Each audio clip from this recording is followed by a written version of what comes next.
বাংলাদেশ আওয়ামী লীগ আবার ফিরবে এবং ভয়ঙ্কর হবে। এই জামাতের যত বংশ বীজ আছে না, তত বীজ আছে না, আমরা তো ইন্ডিয়া ভাইয়া আসতে পারছি। এই জামাতের যারা বীজ আছে এটা তো পাকিস্তানও যেতে পারবে না। পাকিস্তান যেতে হলে তো ইন্ডিয়া পাস করে দিতে হবে। হ্যাঁ, ইয়ারেও যেতে পারবে না, কোনো দিক দিয়ে যেতে পারবে না। কোথায় যাবে? হ্যাঁ, আমরা তো সবাই বেঁচে আছি। হয়তো বা কিছু লোকজন নিরীহ কিছু নেতা কর্মীদের উপর অত্যাচার করে মেরে ফেলানো হয়েছে। হ্যাঁ, ম্যাক্সিমাম বেঁচে আছি। কিন্তু বাংলাদেশ আওয়ামী লীগের 4 কোটির উপরে নেতা কর্মী আছে, একদম নেতা কর্মী। এর মধ্যে হয়তো বা 50 লাখ মারতে পারবে, 3.5 কোটি বেঁচে আছে। কোথায় যাবে? বাসা থেকে না, মাটির 50 হাত নিচে থাকলেও জামাতের চেয়ে ডেঞ্জারাস ভাবে ওদেরকে মৃত্যু দিব। ওরা কি মারছে? ওরা হচ্ছে ভয়ঙ্কর ভাবে মারবো। এটা প্রশাসনের লোক হোক, আর্মির লোক হোক, আর ওই রাজনৈতিক নেতা কর্মী হোক, কাউরে মাফ করবো না। মনে রেখেন আপনি ওসি সাহেব। আপনাকে আমি বললাম, আপনার উত্তরা থানার যে কটা সাব ইন্সপেক্টর আমাদের আওয়ামী লীগের নেতা কর্মীদের অত্যাচার করতেছে, ওদের পরিবার সুদ্ধা কানবে, বসে বসে রাস্তায় বসে বসে কানবে। আপনি আমাকে সুনির্দিষ্ট ভাবে দেখান যে কারোর উপরে কোনো নির্যাতন আমার লোকজন করছে কিনা, আমি তাদের বিরুদ্ধে অবস্থায় ছিলাম। শোনেন, আমরা কোন অত্যাচারিত হয়ে আপনার মতো একজন থানা ইনচার্জকে ফোন করে এই রাত 1টা বাজে আপনাকে ফোন করে এত ডেসপারেটনেস কথা বলতেছে, আপনি বুঝতে পারতেছেন না আমাদের ওয়ালে কতটুকু পিঠ থেকে গেছে? হ্যাঁ, আমরা কিন্তু মার্ডার মামলার আসামি, 47টা মার্ডার মামলার আসামি। জানিও না কয়টা মার্ডার করছি। হ্যাঁ, আমি কিন্তু জানিও না যে আমি কয়টা মার্ডার মামলা করছি। কিন্তু আপনারা আমাদের নামে একটি মামলা, আপনার একটি মামলাও কিন্তু পুলিশবাদী মামলা না। ওসি সাহেব, পুলিশি মামলাগুলো নিছে বিনা তদন্তে। হ্যাঁ, একটা আইন কাঠামোতে কোনোদিন বিনা তদন্তে কোনো মামলা হয় না। আপনার পুলিশ এতগুলো মারা গেল, কই আপনার একটা মামলা ফাইল করতে বলেন না আজ পর্যন্ত? ওসি সাহেব, এটা তো আমাদের ব্যর্থতা। আপনাদের চাকরি করা উচিত না। এটা সত্য, এটা সত্য। এই পুলিশগুলো যাই হোক, আওয়ামী লীগ বলেন, ধরেন ওরা আওয়ামী লীগের পরিবারের, কিন্তু পুলিশ ছিল তো।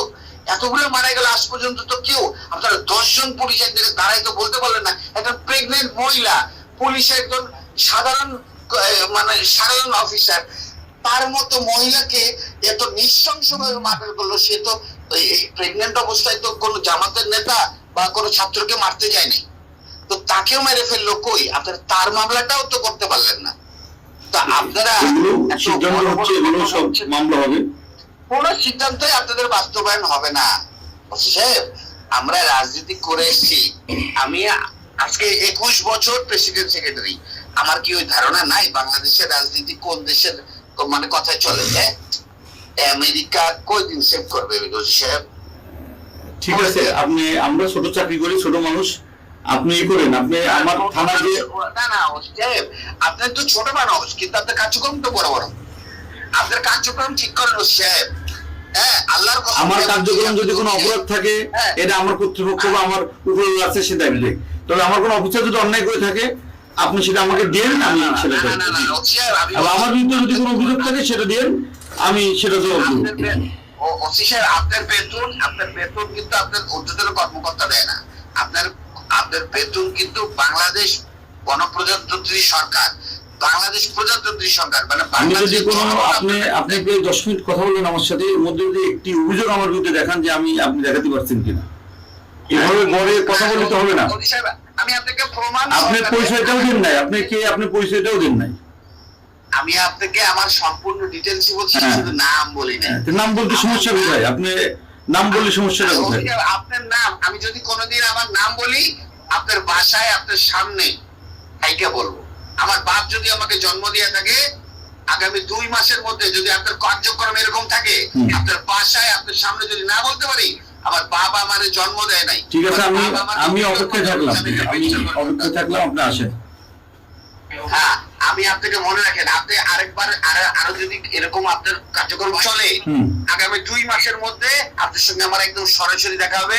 এবং আমার নাম আপনি যদি সরাসরি আপনার মনে না থাকে, আমার বাপ আমার জন্ম দেয়নি। ঠিক আছে, আপনি আসেন, 2 মাস আর্মির হেল্প নিয়েন আপনি ওসি সাহেব।